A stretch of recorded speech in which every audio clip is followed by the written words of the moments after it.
غزوہ ہند، یہ نام سنتے ہی ذہن میں کئی سوال اٹھتے ہیں۔ کیا یہ ماضی کا کوئی واقعہ ہے یا مستقبل کی کوئی خبر؟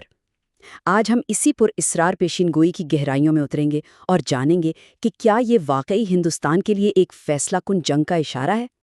اس پوری پیشن گوئی کی بنیاد ایک ایسی حدیث پر ہے جو ایک بہت بڑا وعدہ کرتی ہے۔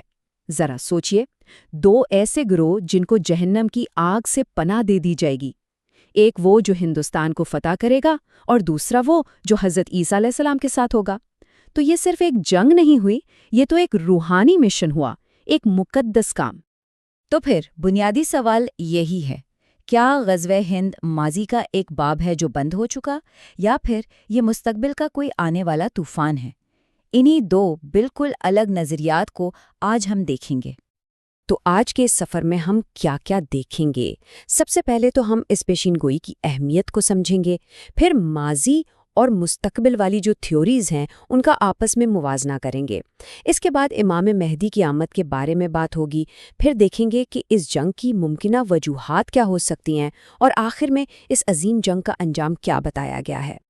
چلیے شروع کرتے ہیں پہلے حصے سے، آگ سے نجات کی پیشین گوئی۔ جیسا کہ ہم نے دیکھا، یہ صرف ایک فوجی مہم نہیں ہے، یہ ایک روحانی وعدہ ہے۔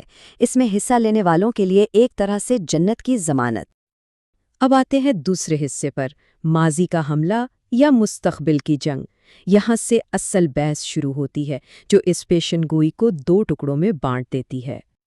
دیکھیے، ایک طرف نظریہ یہ ہے کہ یہ ماضی کا ایک واقعہ ہے جو ہو چکا۔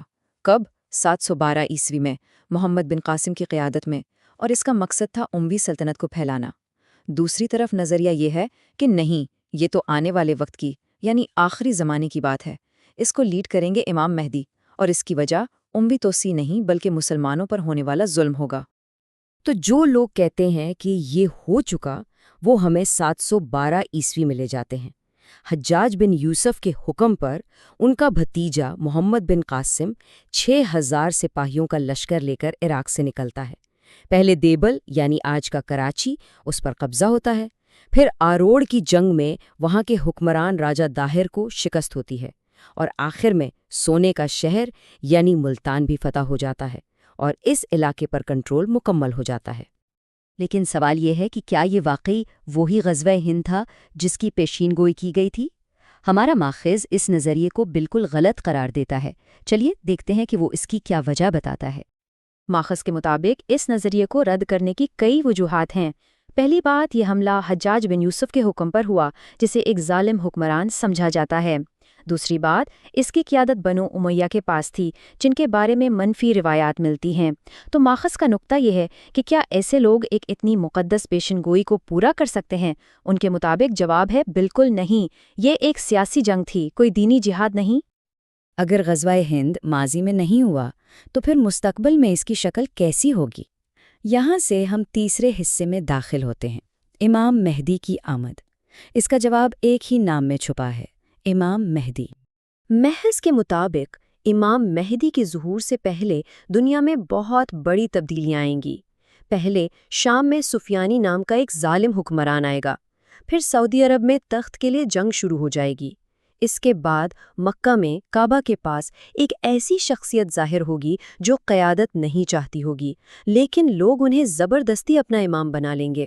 جب سفیانی کا لشکر ان پر حملہ کرنے نکلے گا تو زمین اس لشکر کو نگل جائے گی، اور بس یہی وہ لمحہ ہوگا جب پوری مسلم امت انہیں اپنا رہنما مان لے گی۔ اور پھر اس کے بعد مشرق سے یعنی ایران، افغانستان، پاکستان کے علاقوں سے سیاہ جھنڈوں والے لشکر اٹھیں گے جو امام مہدی کی خلافت قائم کرنے میں ان کی مدد کریں گے۔ لیکن یہ سب ہوگا کیوں؟ آخر وہ کیا وجوہات ہوں گی جو اس عظیم جنگ کا سبب بنیں گی؟ یہاں سے ہم چوتھے حصے میں آتے ہیں، جنگ کا جواز، اور ماخذ اس کی واضح وجہ بتاتا ہے۔ ماخذ کے مطابق اس جنگ کی سب سے بڑی وجہ ہندوستان میں مسلمانوں پر بڑھتا ہوا ظلم ہوگا۔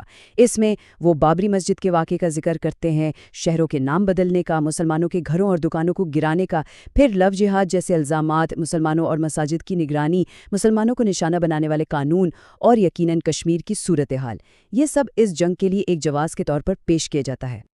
ماخذ یہ بھی دعویٰ کرتا ہے کہ ایک طرف بھارتی حکومت ان سب چیزوں کو بھارتی ثقافت اور قومی سلامتی کا نام دیتی ہے، وہیں دوسری طرف ان کا میڈیا ہندوؤں اور مسلمانوں کے بیچ نفرت پیدا کر رہا ہے۔